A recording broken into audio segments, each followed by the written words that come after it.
have a live view of Avalon Expo Alpha out on the sales floor, the main expo floor. I am Stylin Steve. Joining me is Shannon, of course. How are you, Shannon? I am tweeting stuff out, Steve. You are tweeting stuff out, Shannon? Yes, I am, sir. God love you. And we're joined also by a third good friend of the show. Shannon, you want to do the introduction? I shall do so as I type his name into Twitter. He is Blair Gaulton from Germany, former and probably future Nth Doctor from our fan videos. He's been on the show before and knows a lot about Doctor Who. Hello, Blair. Good morning. I'm going to switch back. There we go. We've got a live view going. I went from the floor to us. Shannon, I'm doing video and I'm doing live switching. You don't have to sound so excited about it, I do. Steve. You should know how to do that by now. Yeah, but this is the first time we're doing it. Look at himself on the back. He's patting himself on the back. Yeah, well, this is the Is it first time we're doing it. BJ Gaulton, right? Yeah. On Twitter, okay. Yeah. Live tweets. Avalon Expo is in full swing. It absolutely is. Looking pretty good out here. Amazing. I can't believe it. It's wow. Yeah, I like it. I asked Blair earlier, I said, Blair, is there any, comparable in Germany? And he said, nope. Not that I'm aware of. I know there are some conventions over there. I know, I'm trying to think of, there was a horror con Yes, there recently. was, yeah. Bill Burst was at that. Bill was yeah. over at the horror con in Germany, yes.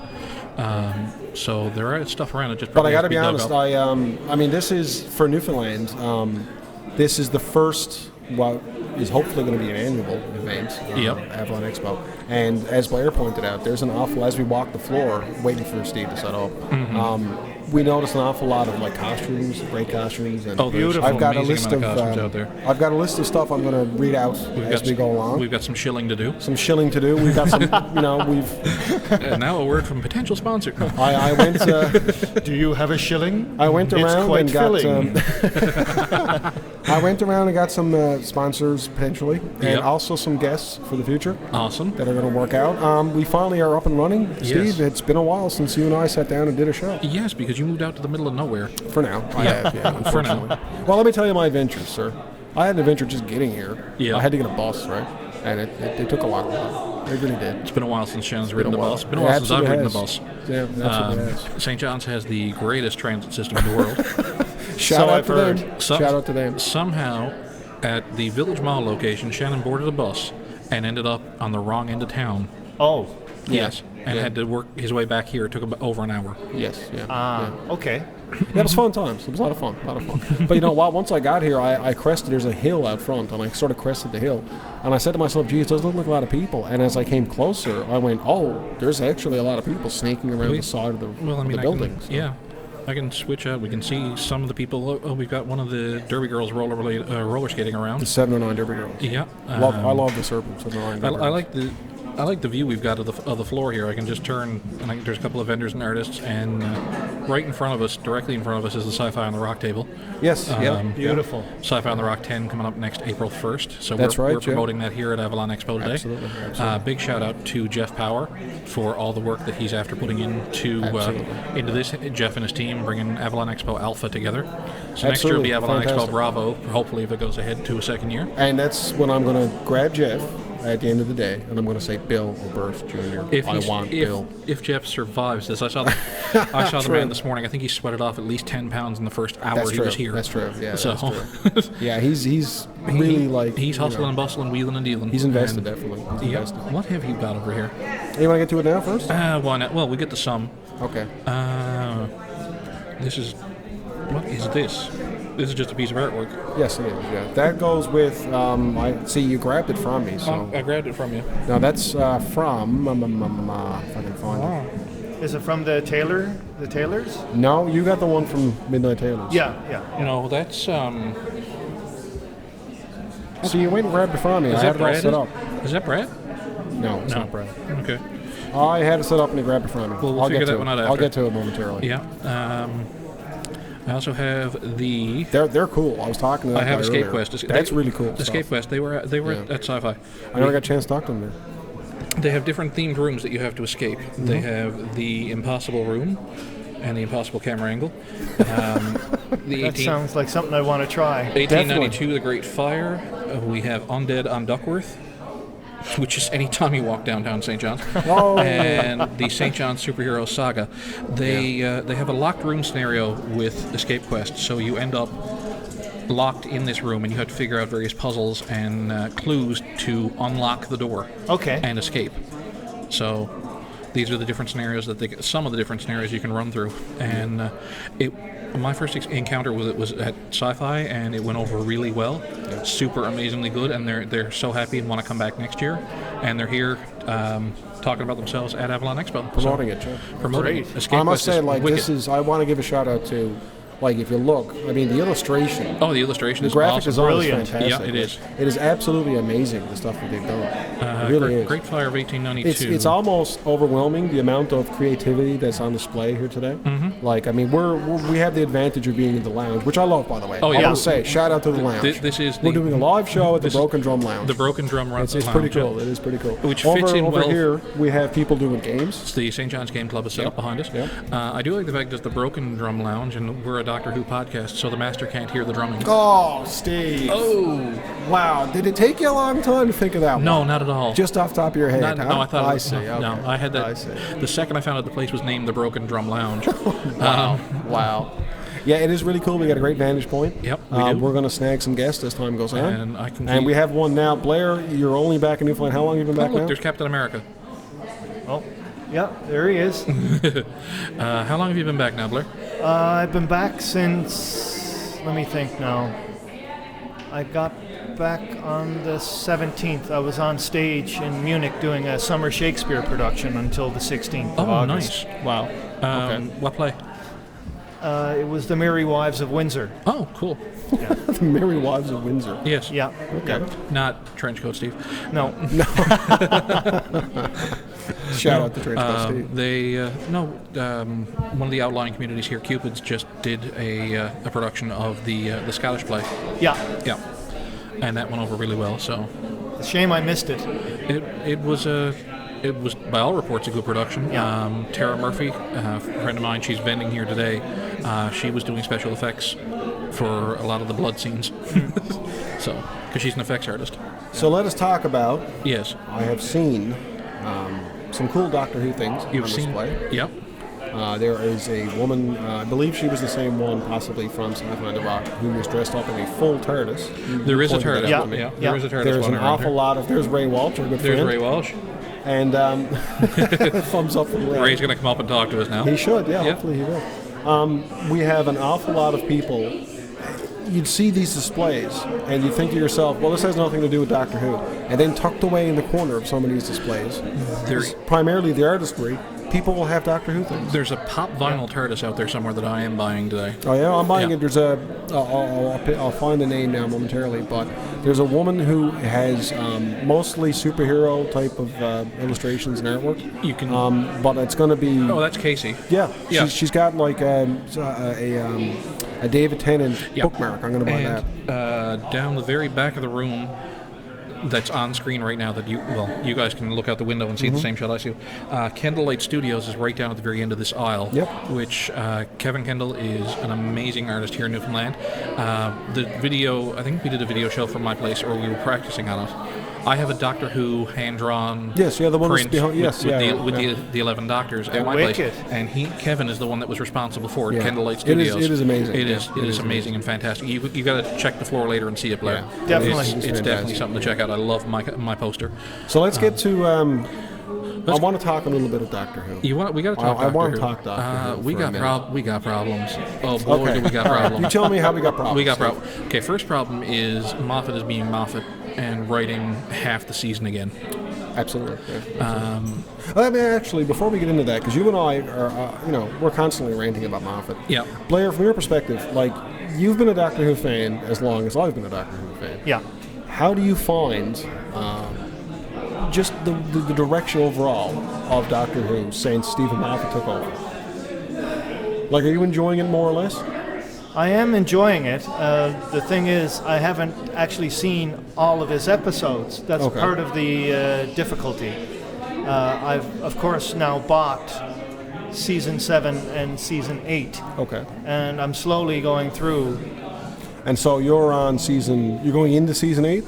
Well, I saw Season 8 Deep Throat in the theaters like everybody else did, and it blew me away. I loved it. Like everybody else did. Like Steve did. That's all. No, I loved it. I loved it, yeah. I loved it.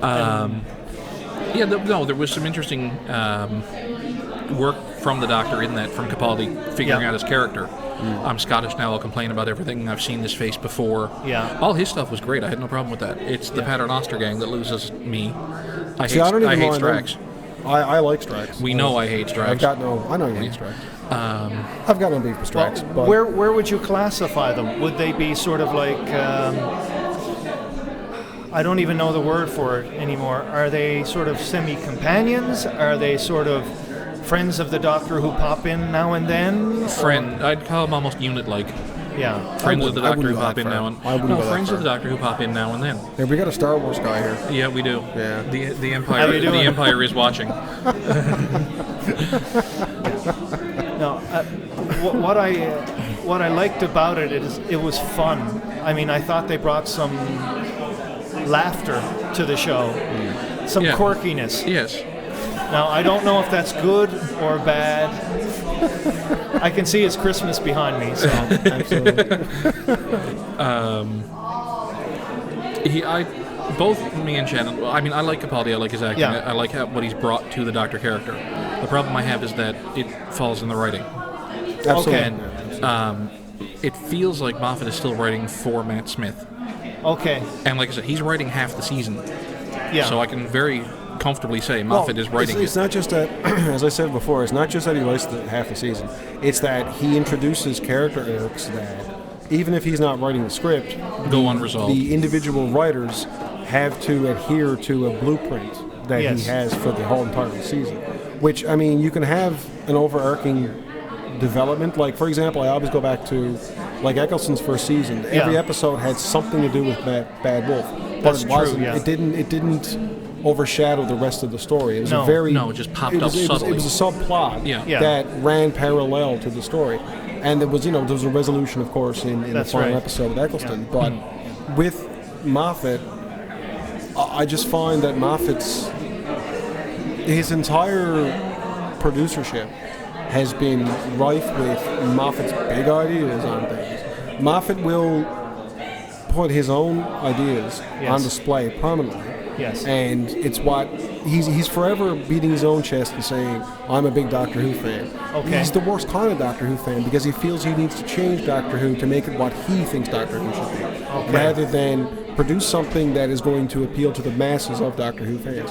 For example, I still think it's unforgivable that there was no previous Doctors in the 50th anniversary of the series. He never even took the opportunity to bring in Paul McGann. I mean, he did in terms of the little Night of the Doctor, but but that wasn't enough. I was like, why isn't Paul McGann there? If you don't have the ability to use Christopher Eccleston, why don't you give Paul McGann the opportunity? And well, I don't know if you would know this if you've been listening to the shows or not. In our interview with Fraser Hines from Sci-Fi on the Rock, Fraser actually agrees. Yeah. Which I heard a sonic screwdriver. Anyway, only you could pick that sound out. Which blew me away. That we have Jamie agreeing with the assessment. Yeah. How is it you watch it over in Germany? Is it on like regular television in Germany? Netflixen. Hello to Germany. Thank you for listening. I'm Steve. You can send the hate mail to Shannon. Thanks. Appreciate that. Guten Abend, meine sehr geehrte Damen und Herren. There you go. Good evening, ladies and gentlemen, in Germany. Suddenly we're international. Yeah, we are. Yeah. Is it a big thing in Germany? It is. Doctor Who is very big in Germany. In fact... Is it bigger than David Hasselhoff? Nothing is bigger than David Hasselhoff. Germans love David Hasselhoff. Yeah, but that has to do with the fall of the Berlin Wall. And his song. The thing is, Doctor Who has quite a large fan base. You can go into a lot of video stores there, and you can find a lot of Doctor Who. Yeah. A lot. In, of course, German dubbed, and you can get it in English and in German. Most of the people I know quite a few people over there now, and there are a lot of Doctor Who fans. A lot. So when you're buying the box sets in Germany... Yes, I've bought them in Germany, for example, with English and German. Okay. So they're English to watch and the German subtitles to them. Or you can buy it... You can get German audio dub. You can get German audio dub. That's correct. Which versions you have? You have the English ones. I only want to hear it in the original language. There you go. No, Translated from the original Klingon. That's right. Exactly. But I mean, if I watch a movie in German, I want to watch it only in German, in the original language. I mean, this is unrelated, but if you translate something, sometimes it turns out, sorry, to be really bad. Yeah. Especially if you're watching it for sync on the because it doesn't sync up with what they're speaking in the first place. Sure. But there are some movies I've seen in Germany done originally in German, and you translate them into English, and you're killing yourself laughing. The translation is knock on brilliant. Okay. And That's true. That's a good thing when that happens. Oh, definitely. So, going into season 9. Yes. Okay. A lot of concern, a lot of worries. Have you seen the trailers for the new season? I love the trailers. I have no idea what to expect, but I'm sort of in suspense. See, everybody asked, like, when the trailers debuted, people were saying, like, how do you, fans of the show were asking, how do you and Steve feel about it? And for once, generally Steve and I don't sync very often when it comes to things about Doctor Who, but we both were like, nah, it doesn't look like anything stand out. There's a few things that I'm interested in. I do want to see Capaldi wear the dark sunglasses like he's Huey Lewis. I want to see that. Definitely. Capaldi's impression of Pete Townsend, yeah. Yes, absolutely. Because, Capaldi's a punk rocker, yes. so, I like the fact that the Daleks look very retro. I'm glad to see that. They've gone back to the Scarrow look, you know. The fact that we possibly see Scarrow. Yeah, hopefully. But I do want to ask, I don't know, when you saw the trailer, yes, do you remember the character in the trailer that's a young girl? Maisie Williams, the actress's name is. From Game of Thrones. From Game of Thrones. Yeah. She's in the scene with Clara. That's right. Actually, there's speculation. Showed up here. There's speculation. Yeah, she's in the end of the first trailer. Yeah. That's right, yeah. When Capaldi says, oh, and he obviously has a reaction. He thinks she's Missy as a child, probably. Is that what you... He's gone with Missy, because the internet's at buzz with it being Clara. Could be Clara, too. No, not necessarily. There was a lot of people who were agreeing with, that it could be Missy. I read a lot of Clara. Because it's the way to explain how is it that the Master, the Johnson Master, became Missy. That's a good question. Right? They did the River Song Melody Pond Grow Up Regeneration. Yeah, it's there is a precedent set. Yeah, absolutely. So you have to ask yourself, did that happen that way? Did that Johnson Master regenerate into a young girl who then grows up to become Missy? Who knows? It's possible. I mean, Doctor Who has a lot of possibilities open to it. Yeah. What we may or may not like could potentially happen. Well, listen, that's been happening. Yeah. that pretty much sums up Steve Moffat. There's basically. a lot of what we don't like has happened. Yeah. Well, let's not be negative, shall we? Now, here's a question for you. Okay. And it's a transition to a second news story, because I'm flying from the hip here. Okay. Season 9 we're waiting on, but they've already announced that there will be a Season 10. Good. The BBC did announce it, but second to that, the story came out this week that Russell T. Davies is returning to Wales, returning to the Doctor Who studios in Wales and doing a Midsummer Night's Dream. Yes, I heard about that. They're shutting down Doctor Who production to do Shakespeare. Yes. Which could preempt Season 10. Yes. The production personnel are going to be involved in this. Which also explains there was a on-set rumors and photographs of David Tennant and Russell T. Davies kicking around Cardiff. Going around Cardiff, and people were speculating, does that mean David Tennant's going to return to Doctor Who in a guest star capacity? Yeah. But obviously this links more likely to David Tennant's going to be in Midsummer Night's Dream. Midsummer Night's Dream. I can see him as Puck. Yeah. Oh God, can I see him as Puck? Yeah. Definitely. Yeah. Definitely. Peter Capaldi is Oberon. Oh, that would be that could be very fun. That could be very fun. It's one of my favorite plays. So now it is. Yeah. With such a gap of time with Doctor Who,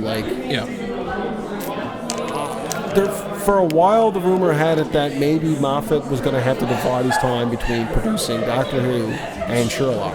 Yeah. Now we're finding out that, it's not just that the producer is going to be busy doing other things. Right. Now it's that the series itself may be delayed production, Not the first time they've been put on hiatus.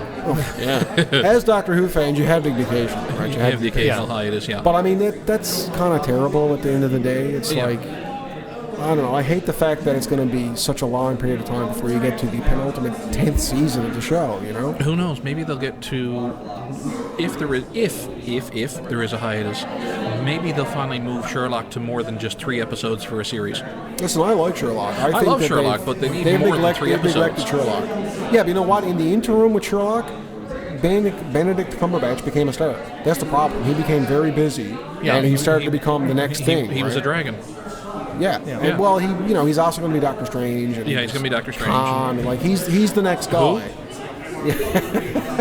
Khan from that Star Trek that doesn't count. Yeah. No. Doesn't count. That one doesn't count. No. Yeah, doesn't count. No. So yeah, I projecting ahead. I mean, obviously we're not even into season 9 yet, but projecting ahead, it would be very unfortunate if there was a significant gap. Do you think they'll go back to the notion of making television movies the way they did with later seasons with David Tennant? It could be. That's a good possibility, or they could do like a bunch of small. They could do little episodes. They could do they could pull a Colin Baker and start doing location shoots again. Yeah. That'd be nice. Go back to Spain. Yeah. Does it say Lanzarote? Yeah. I would be okay with that. Like, to me, it would snag Capaldi when he's on a roll right now. Like, now that he's got a full second season coming up. Yeah. As the Doctor.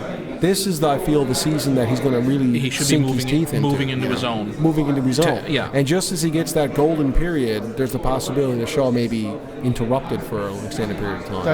That's possible. It's unfortunate. And that would be the unfortunate reality of it all. Yeah, it would be. But you know what? True. Doctor Who fans, as you well know, Blair, we'll wait years. We'll just wait, man. We'll just wait. We just wait. We tend to wait.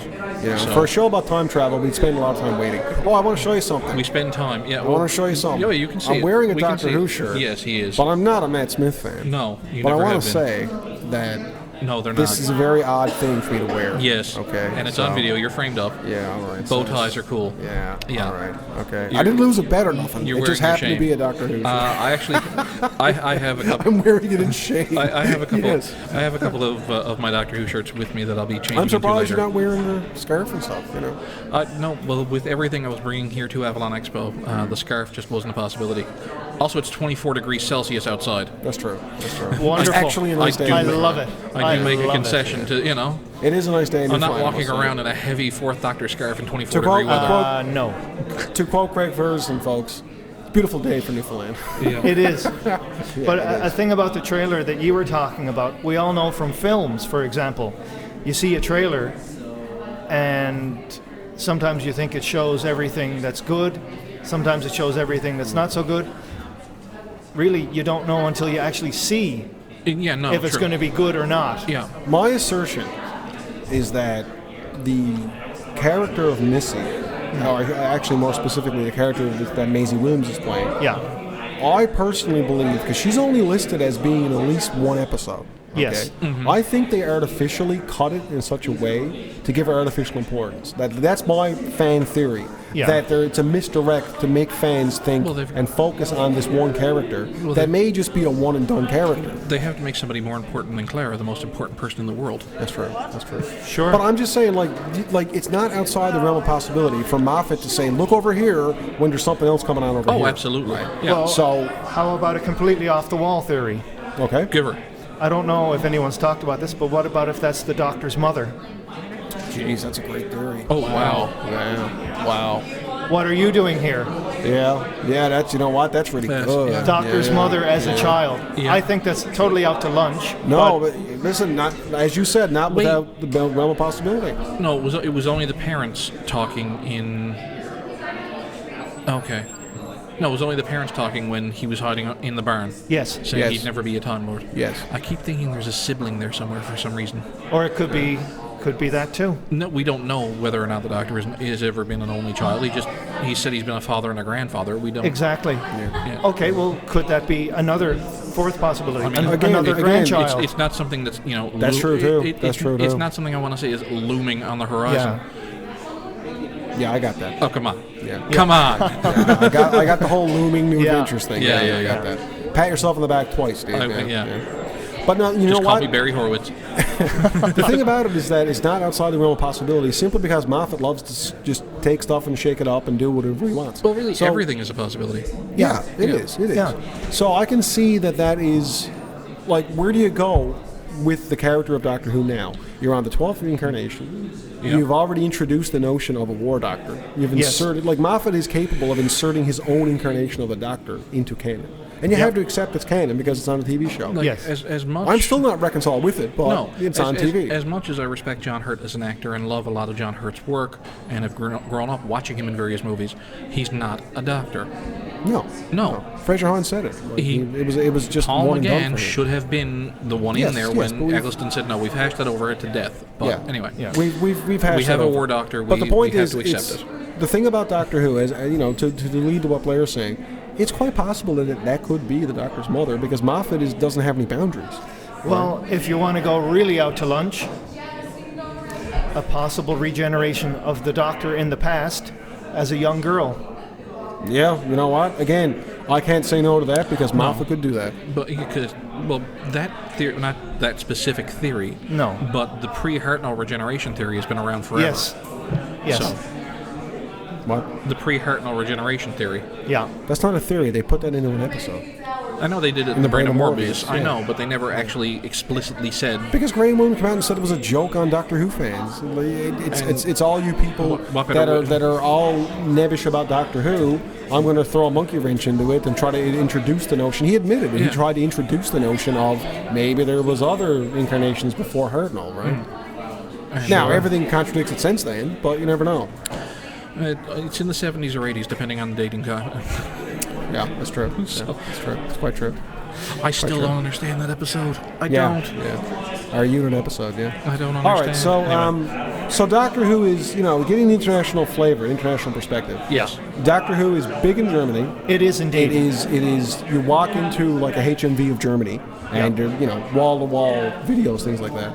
Among people and yourself, who's a popular doctor? Was David Tennant the popular doctor? Was Matt Smith the popular? Or how are people in Germany, in the fatherland, how are they taking to Peter Capaldi? Well, all the people I went and saw Peter Capaldi with in the cinema that I was in, the place was going nuts. They were cheering their heads off.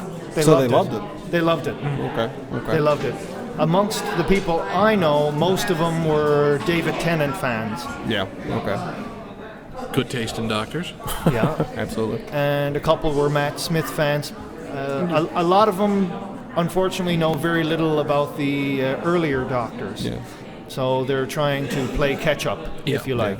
Yeah. The worst thing about playing catch-up, I mean, you and I, we all grew up with Doctor Who and stuff. So to me, when I watch Doctor Who now, it's almost like, wow, great special effects. Oh, look at those Daleks. Yeah. But to somebody who's new to the series, who didn't grow up on the spit and tinfoil, they look at it and they say, nah, it doesn't look as good as, say, Battlestar Galactica or Star Trek, whatever. But I'm like, but you don't understand. The Daleks never used to look like that. Yeah. You don't understand. The Sontarans look fantastic. Well, the Sontarans look okay. They're very small. They're very small, right? Oh, I thought you meant the old ones. Yeah, that's what I'm saying. The new Sontarans look very small. The new Sontarans are very small. I don't understand why that is. The old ones were actually at some points were intimidating. Yeah. In other points, who's your favorite the makeup villain? just was horrible. Like villain monster race. Oh God, that's tough. There's so many good ones. There is. Which is, a good hallmark on Doctor Who to be able to say, there's so many good. There are so many good villains that he's fought over the years. The Rutans. I love it. Yes. I do. Yeah. All right. While you mull that over, the stairs. Let's let Blair mull that over. Okay. Let's discuss the return of the actual Zygons. The return of the Zygons. So, what do you think of the idea of the Zygons coming back? Because when they came back in the 50th anniversary episode, yes, it was almost like they're there, but they're not given the proper. I mean, I love seeing them. Don't get me wrong. I love anything that's from the past coming back. Yeah. Yes. But they weren't given a proper. They were used to motivate the plot, right? They were just used to facilitate things. Yes. But they weren't given a proper story, like an actual Terror of the Zygons level story. You're saying we never got to a Zygon conclusion? Well, all I'm saying is, listen. I'm saying let Zygons be Zygons. Okay, that's what I'm saying. Right?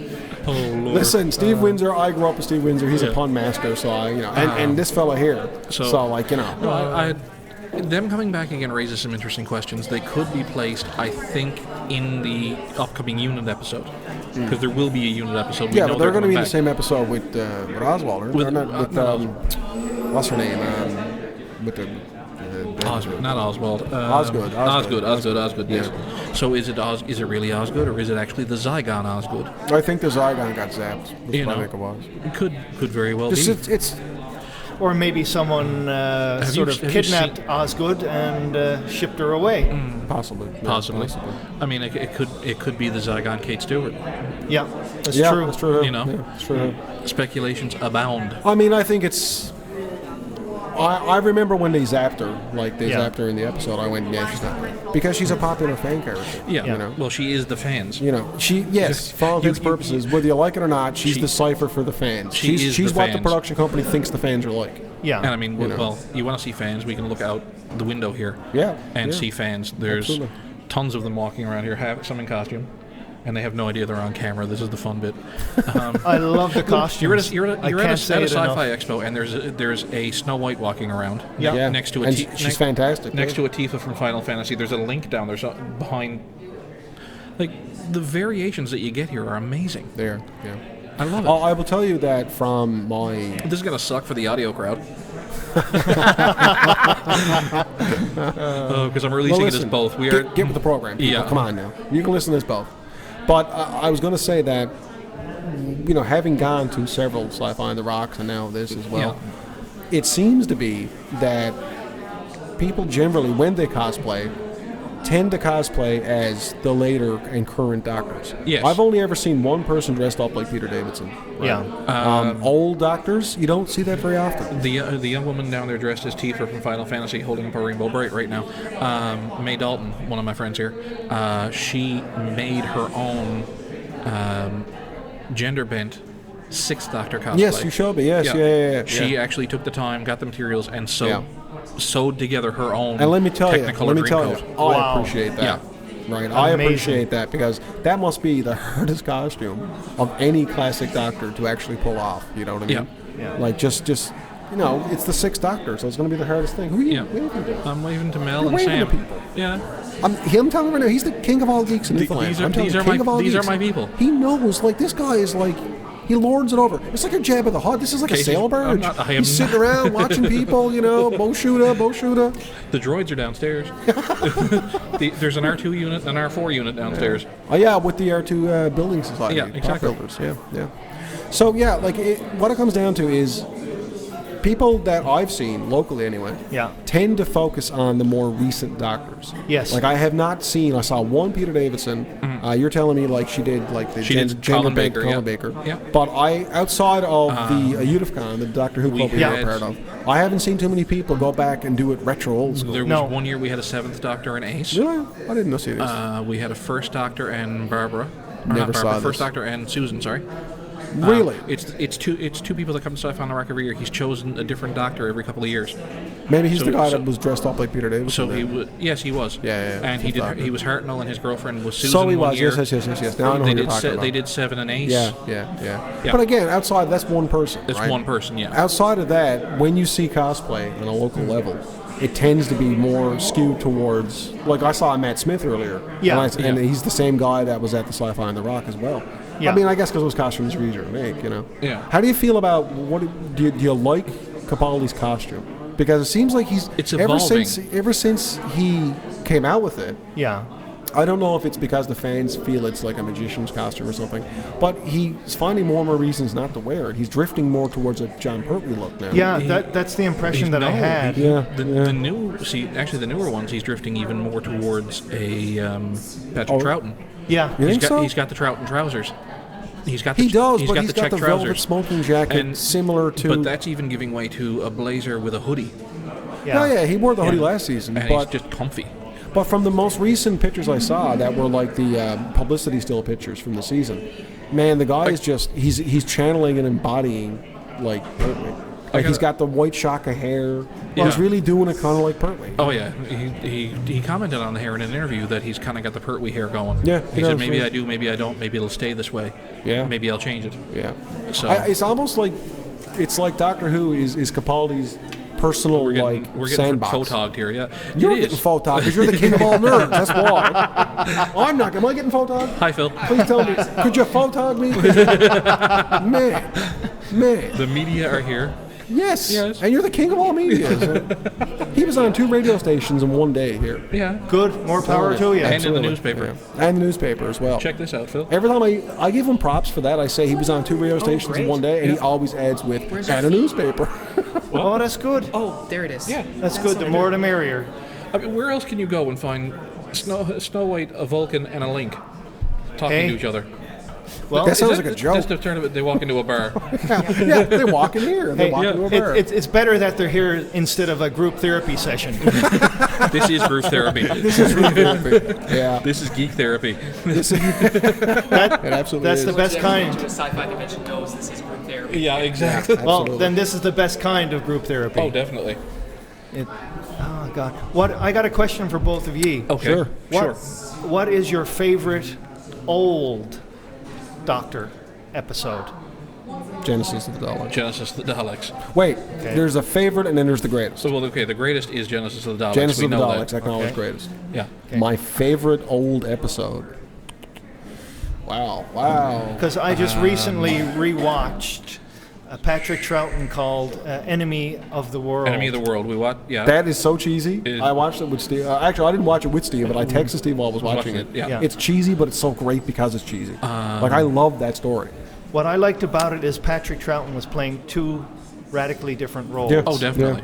Yeah. It really shows you how much of a performance the Second Doctor was. Yes. Like, you could tell that was all him acting. Yes. Right? He's not like that. No. When I saw The Omen, right, I thought Yeah. the same thing. I said, Yeah. man, Patrick Troughton was a really versatile actor. Yeah. You know, and I mean, Fraser Hines obviously backed that up when he was on. Yeah. But, yeah, well, I mean, I watched to go off on a tangent here, I watched a movie, I got to think of the name of it now, which I will momentarily, but it was a 1943 William Hartnell movie. And he was nothing like the Doctor. Like, No. I realized, wow, No. his whole old man persona, and the hmms and the yes and the, you know, like mixing up the names and stuff and acting like an old man, that's not the actor. Like, everybody said, oh, he was, you know, his mind was going and stuff. I never believed that anyway. I never believed that he left Doctor Who because his mind was going, because he kept on doing theater and stuff. Like, he kept on being an actor.